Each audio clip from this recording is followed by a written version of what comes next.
Ah, Gondul. Beautiful Gondul.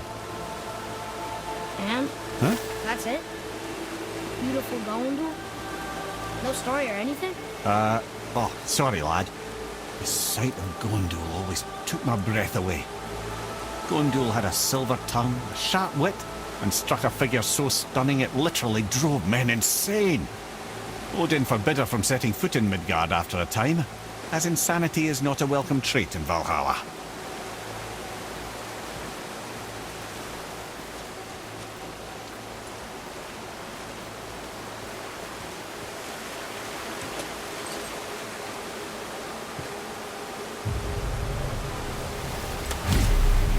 This is none other than Geirdriful, the Master of Arms in Valhalla, responsible for arming and training Odin's Einherjar.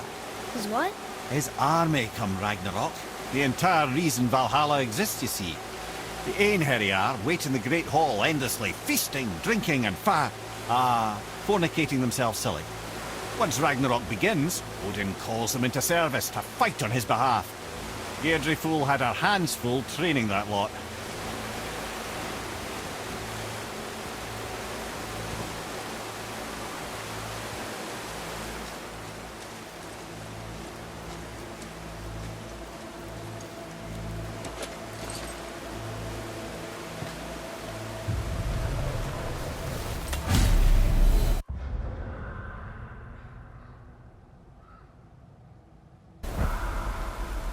This, my friends, is Kara.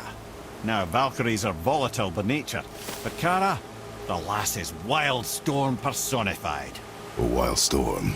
Aye, calm and collected. Then the air would shift and the fury of her storm would unleash. It was beautiful in a way, assuming you could find proper shelter. Her tears would cleanse the blood-soaked battlefields.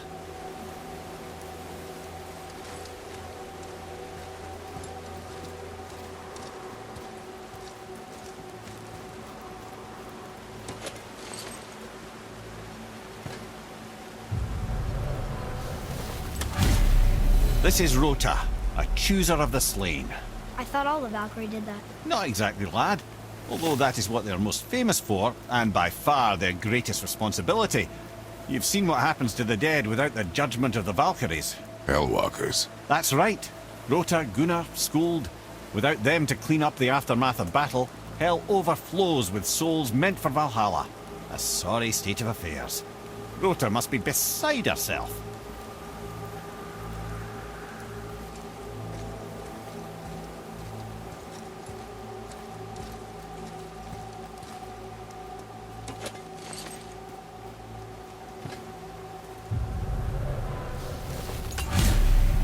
Ah, and here we have Eir, the healer. A Valkyrie healer? Strange. Eir was strange, as a matter of fact. Very quiet, very calm. Where her sisters were violent rapids, Eir was a gentle stream. She healed the wounds of both mortals and gods, and even a certain all-knowing sage who once drank too much and fell off a mountain. Not my proudest moment.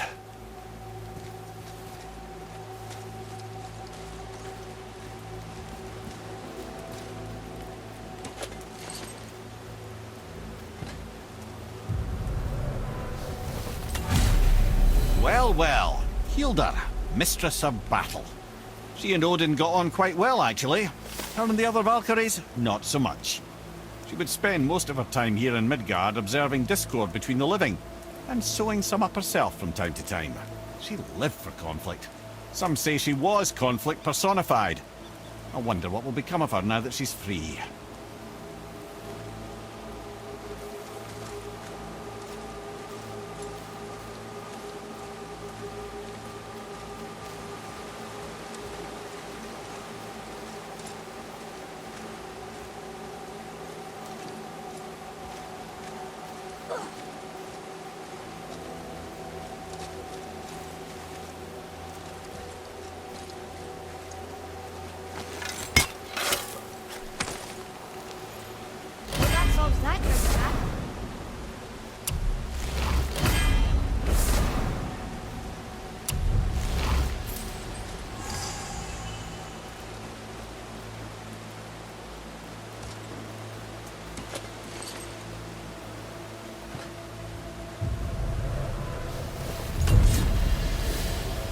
Olrun, once the daughter of a powerful chieftain.